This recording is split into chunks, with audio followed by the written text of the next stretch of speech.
Hello, welcome to Locked on Sharks, the premier hockey podcast of your favorite team in the Bay Area. On today's episode, going to discuss Kevin Labanc, and the Sharks have a problem with Kevin Labanc. So we're going to kind of discuss the genesis of this problem, look at Kevin Labanc's career, and then try to figure out some potential solutions for Kevin Labanc. So all that and more on today's episode of Locked on Sharks. You're Locked on Sharks, your daily podcast on the San Jose Sharks. Part of the Locked on Podcast Network, your team every day.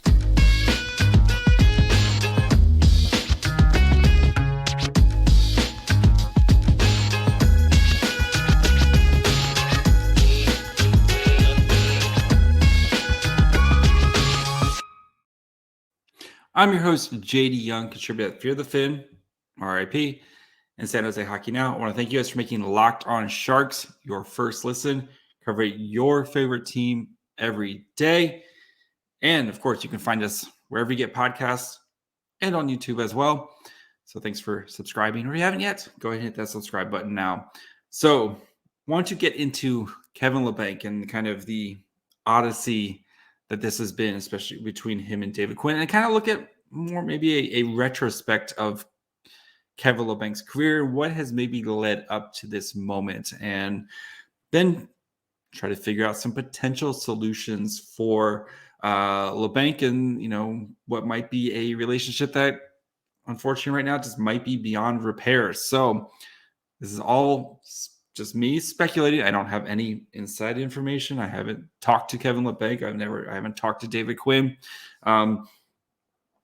This is just trying to gather facts, a fact-finding mission, and see if we can kind of piece together the timeline of what has happened and where kind of both parties go from here. So let's start by going way back to when Kevin Labanc was bright-eyed, bushy-tailed, coming off his ELC, right? And we're going to kind of look at his contract status, kind of look at his run with the Sharks so far and where this might leave us. So remember way back 2018-19 when the Sharks were good.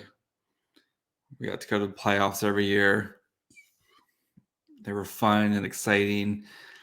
And Kevin Labanc, in his last year of his ELC, 82 games that season. He had 17 goals, 39 assists, 56 points, playing mostly on that third line with one Joe Thornton.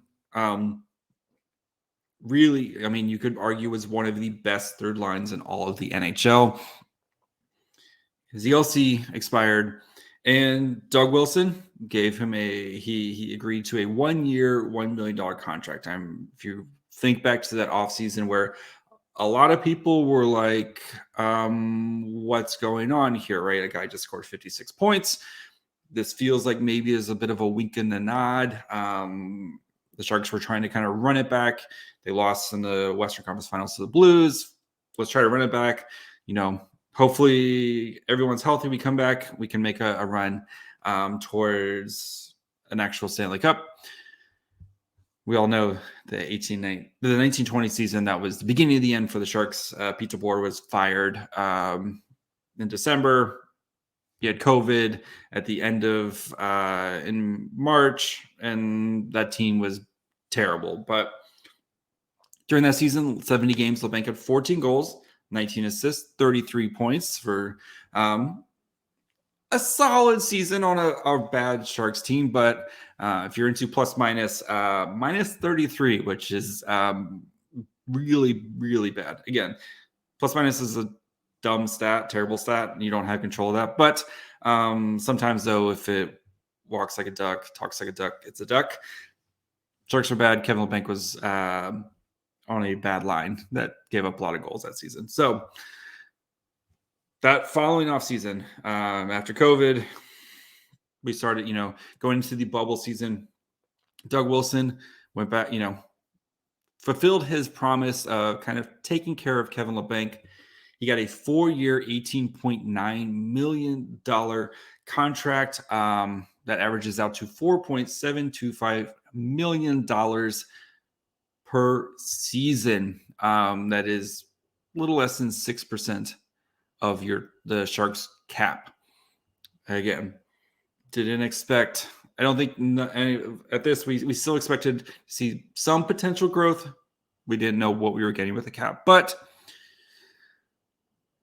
if you also remember, expectations were kind of laid out for one Kevin Labanc to be the Sharks Doug Wilson said, we need you to be a 60. We need you, and we see you being a 60-point player for us for the next few years, right?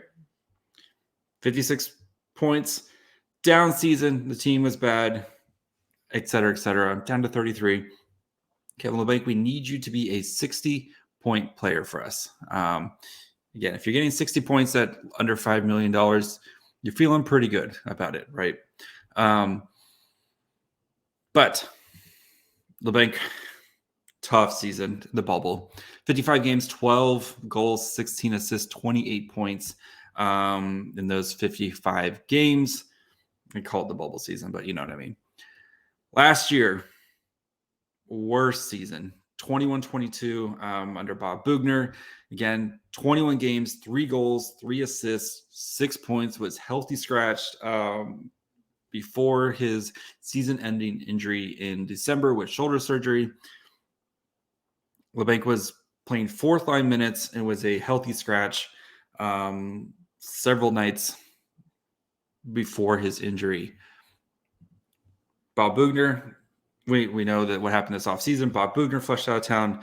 Doug Wilson retires or steps down or whatever. Whole new coaching staff, new front office, new everything. Clean slate. That was David Quinn, Mike Greer harped on a clean slate for everybody going into this offseason. And I think Labanc, at least the first half of the season, responded pretty well, right?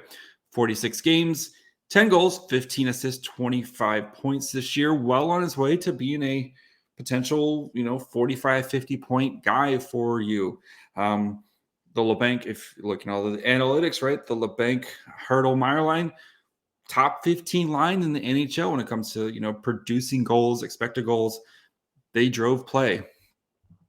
Looking at, even if you look at Kevin Labanc's numbers this season, again, a guy who, you look at his numbers, these numbers are really good.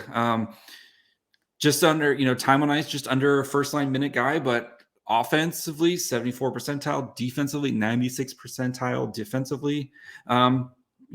Power play isn't what you would expect. You kind of expect Kevin Labanc to be kind of a power play specialist. And hasn't been that this year, does draw penalties, not at a great rate. Of course, you're never going to see Kevin Labanc on the PK, but I think that's where the big issue is, the difference between Kevin Labanc that we watch maybe night in and night out, and then Kevin Labanc, what the analytics say. And that's where I try to marry the two on this podcast, right? I think analytics, I love analytics. I think they give you plenty of what you see, I think they give context to what you see, but at the same time, you're playing with Tomas Hertl, who maybe a little bit of a down season this year, but I think also Tomas Hertl's trying to get his buddy Timo Meier paid. So he's been maybe, helping out his buddy Timo Meier, and Timo Meier's having an amazing season. And, kind of maybe with Labanc on that line, he's been able to kind of, I don't want to say skate by, but not draw the same attention, right? As, again, if you have Timo Meier, Tomas Hertl, and Kevin Labanc, which guy are you most worried about when all three of those guys step out on the ice? And then if also Erik Karlsson's out there, which of those guys are you worried about the most, right? You're kind of on third, fourth banana if all those guys are out on the ice at the same time. So maybe a little bit of having great teammates. Maybe, it's a little bit of different things. But there seems to have been one kind of play that really, I think, kind of sparked everything that has gone wrong. So before we get into the Quinn-Labanc relationship, do want to take a quick break, talk to you guys about our friends over at FanDuel. If you guys don't know about FanDuel by now is the best time to get in. Of course, we're at the midway point of the NBA season. Now's the perfect time to download the FanDuel app, America's #1 sportsbook, because new customers get a no-sweat first bet up to $1,000 as bonus bets back if your first bet doesn't win. Just download the FanDuel Sportsbook app. It's safe, secure, and super easy to use. You can bet on everything from money line to point scores to threes drained. They have a bunch of cool bets. Like I like the 2x3 pointer. Really fun. Team scores 2 3-pointers in the first 3 minutes. Cha-ching, baby.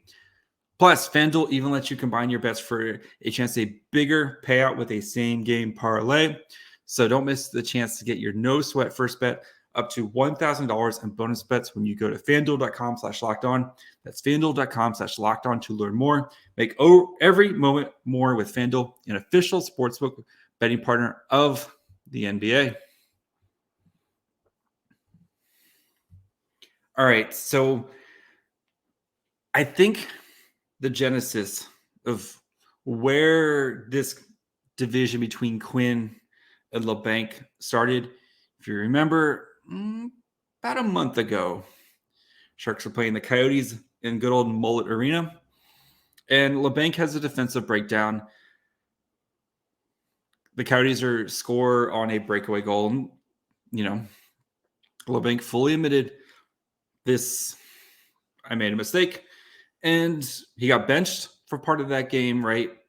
And then he came back in, and he had a really strong kind of second half of that game. If I did a podcast, I remember doing a podcast the night after and talked about how kind of Labanc, learned from that lesson.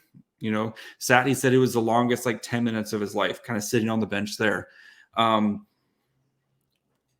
feel like this is kind of the genesis of how both parties, by both parties, I mean David Quinn and Kevin Labanc. I think this is kind of the genesis of the relationship, kind of maybe the cracks and stuff. And, of course, that was a big, point after kind of coming out of that was, Kevin Labanc's benching. But then how does Kevin Labanc respond? And we saw he played well that game. But kind of since then, it has something, again, me speculating, something must have happened between the two of them, and the relationship has deteriorated. Labanc has not been playing top line minutes. You kind of saw him working down the lines, kind of second line, third line, even mid-game, and then eventually getting healthy scratched.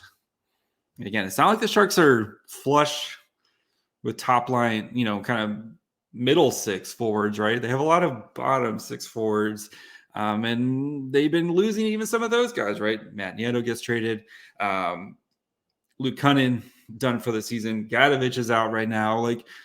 You're starting to deal with some injuries here, and you're kind of going to be losing more and more players here pretty quickly with the Sharks, especially as they start kind of trading some of these guys. Noah Gregor, who was a healthy scratch for a while, seems like, has kind of worked himself back into the lineup. Oscar Lundblom has been okay. Svechnikov has been okay. I know they got Mikey Eyssimont, who's kind of taken that top six role. But, it's not like, again, the Sharks aren't loaded with a bunch of guys. It's not like that 2018-19 team where you can put Kevin Labanc on your third line and be like, cool, you and Joe Thornton go hang out and just dominate a bunch of third lines at the NHL. So something must have happened there. Again, I don't know anything. This is me speculating. Something must have happened there. And since then, we've seen some kind of snipes in the media, right? Of just little things said here and there. Sheng Peng, San Jose Hockey Now. You guys know how much I love Sheng. He does great work, right? 4 weeks ago, Labanc Quinn not seen game the same way. So Quinn, doing great on the goals. We love to see that. Feel like he's got some swagger to him. There's an edge to him, makes life hard on, et cetera, et cetera. But I think he's lost his way a little bit. I lost that. what is, Kevin Labanc has lost his way. Interesting way to put it, right? And that could have been, defensive miscues. Maybe you're not doing all the little things, et cetera, right? We all know that. This stuff. Labanc responded. Just the things that you see on Twitter. I lost my swagger. I don't know. I feel like I've been playing some good hockey. I feel like I'm healthy. I'm back to playing the way I normally play. Again, another quote from Quinn. From some of the conversations we had, he feels he's playing a little bit better than we do. It's the player valuing everything that we value, I guess, is really what it comes down to from an individual standpoint. There's no different than most players. A lot of players have the approach, and you're always kind of have to try to get everyone to see the game in the same light. Both Kevin Labanc and David Quinn have noted that lines of communication are open between player and coaching staff. Labanc said, I did see a little bit of the video, trying to get an idea of what they're trying to see, et cetera, et cetera. Okay, that's, David Quinn trying to institute a new system, et cetera, et cetera. You're trying to expect more out of one of your best players, right? And Kevin Labanc, he's one of the Sharks' best, he's paid like one of the Sharks' best players, especially on the forwards. Again, just a reminder, Kevin Labanc is the 4th highest paid forward. Hurdle, Couture, Meyer, Labanc. Right? Understand, trying to set an example. But it seems like, though, what has gone wrong? Something must have happened, because Labanc hasn't had it. Like, you see this all the time, right? Maybe we want to sit a guy out, kind of make an example, whatever you want to call it, right? Let him go sit in the press box for a game, reevaluate, but give him a chance to earn his spot back. And it seems like Labanc just hasn't been able to get a chance to, to earn his spot back. He finally, on this road trip, right, doesn't play until the very last game. And the only reason that happened is because Svechnikov went on IR with an upper body injury and is out expected week to week, right? Literally just running out of bodies at this point. Quinn puts him on the 4th line. He plays 5-6 minutes. Actually, sorry, he didn't play. He was the first game home, right?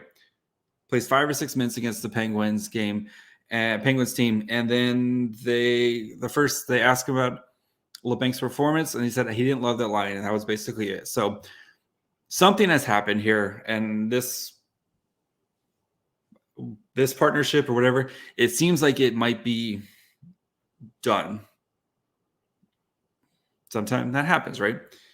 Coaches, not every player is going to get along. Not every player is getting along. I mean, think about, you're at work, right? Do you get along with every one of your coworkers? Do you get along with every one of your bosses? No, there's certain people that just you don't get along with. That's part of human nature.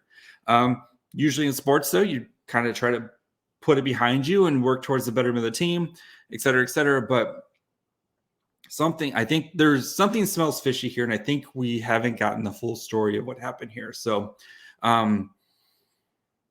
before we continue, talk about kind of what's next, maybe some of the stuff that Kevin Labanc is dealing with, et cetera, et cetera.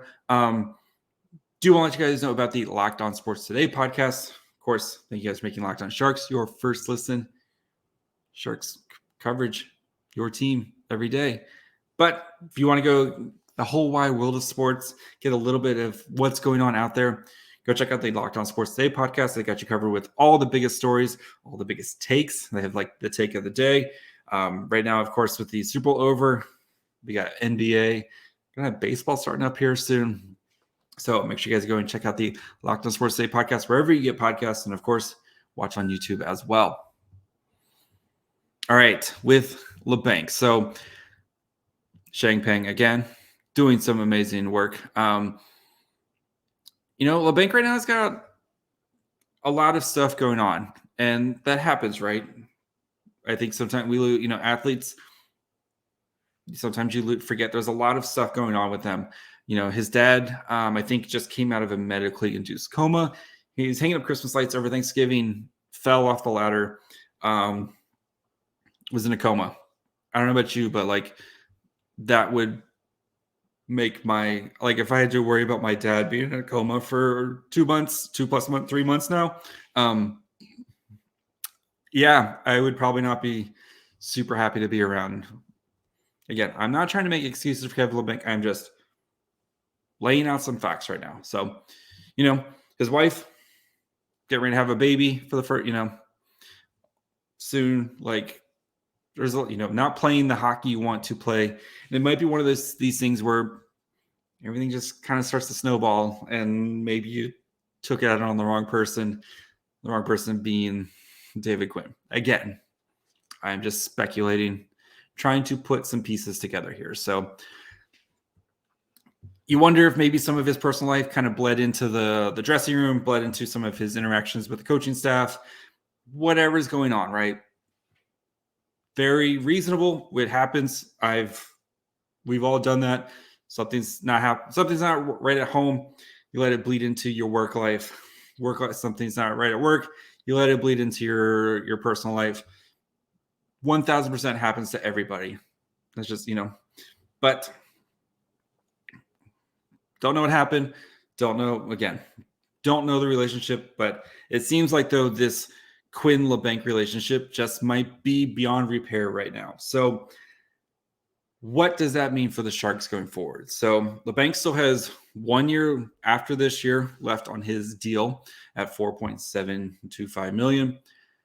Sharks have a couple options here. So you can maybe try to ride it out with Labanc, see if maybe you can, repair the relationship.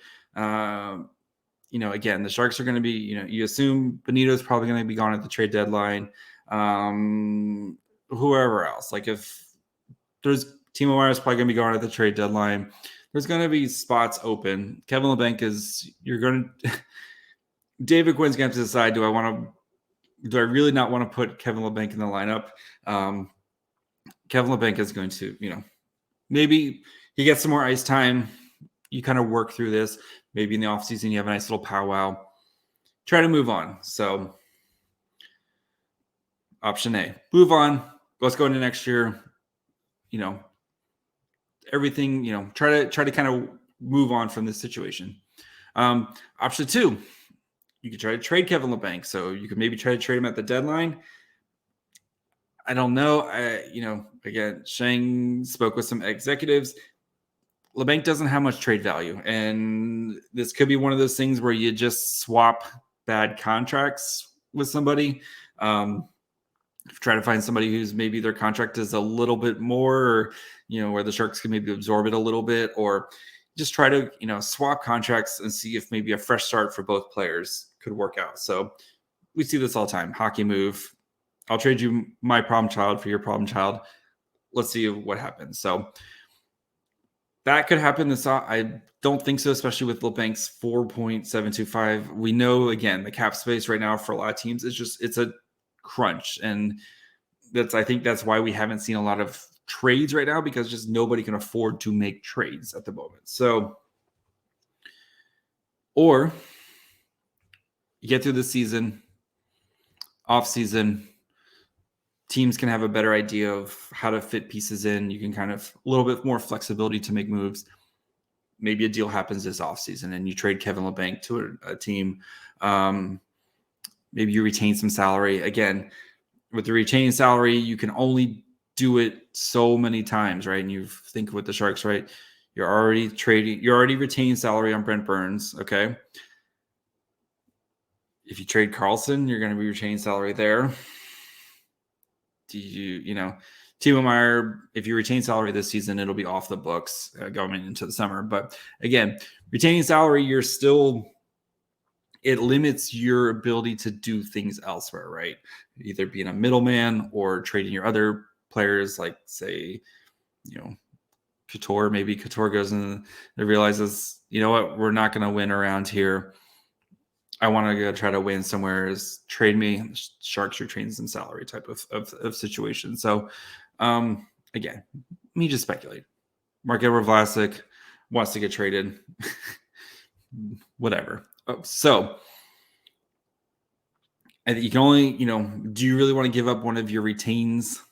Again, it'll only be 1 year, but, It gives you less flexibility going into next year's trade deadline, where you're probably going to be pretty bad again and probably going to be trading off assets. And the Sharks next year are going to have Lindblom, Barabanov, Steven Lorentz, who are all RFA, or who are all going to be the last year of their contract, at least in the forward department. And then if you re-sign like an AC Mont, a Gregor, Svechnikov, like, or whoever out, like any small 1-year deals, those guys are going to be all trade pieces as well. Like, so Sharks are going to have some pieces that they might be able to move next offseason. The other thing you could do is you could buy out Kevin Labanc this summer. And Labanc's buyout, so if you bought him out this June, you would save $3.9 million for the 23-24 season. You would have a cap hit of $808,000. So it would definitely give you some savings next year. And then the following season, the 24-25 season, his cap hit would be a little less than $2 million. So I have a feeling, I think Mike Grier will try to trade him first. If he's unable to, that might not be the worst right there, especially, next year again. We know the Sharks are probably going to be bad again next year. You do save some money, $3 million. You can go out and go find, find a forward, do whatever you want with that, put that towards goaltending, whatever, right? The Sharks are going to have a little bit of cap space, I think, going into next year. So right now, their projected cap space right now is $17 million. That's with 13 players on the roster. You had another $3 million, or almost, $3 million. That's your $20 million in a free agency. Like, you can find some pieces. So, and then with the only kind of major, nobody really needing a big contract, like, you can find some pieces. So you could, $20 million, you could do a little bit of damage with that in free agency. So, that's kind of my, I think this is the last year we see Kevin Labanc. Like, Labanc will continue to play for the Sharks, but I think this is the last season we see Labanc in teal. And then I assume he gets traded this offseason, or he is bought out and both parties are just given a fresh start. And with a buyout number like that, it's not the worst. Like, you got some options there at least, right? If you were to buy him out this offseason. So again, not what you want to do, but again, saving almost $4 million this offseason, and then you have a cap hit of $2 million the following year, might not be the worst thing. So I think this is the last season with Kevin Labanc. Just because I think you're going to have to choose between David Quinn and Kevin Labanc. And at some point, I think Kevin Labanc is kind of run out of rope with the Sharks organization. He's been in and out of the doghouse with several different coaches and coaching staffs. And I think at this point, a fresh start is needed for both. So that's going to be it for me today. Hope you enjoyed at least trying to figure out what is up with Kevin Labanc. You can follow me on Twitter at myfryhole. Follow the show on Twitter, Facebook, and Instagram at Locked On Sharks. Listen wherever you get podcasts, Apple, Spotify, Amazon Music. Watch on YouTube as well. Until tomorrow, bye, friends.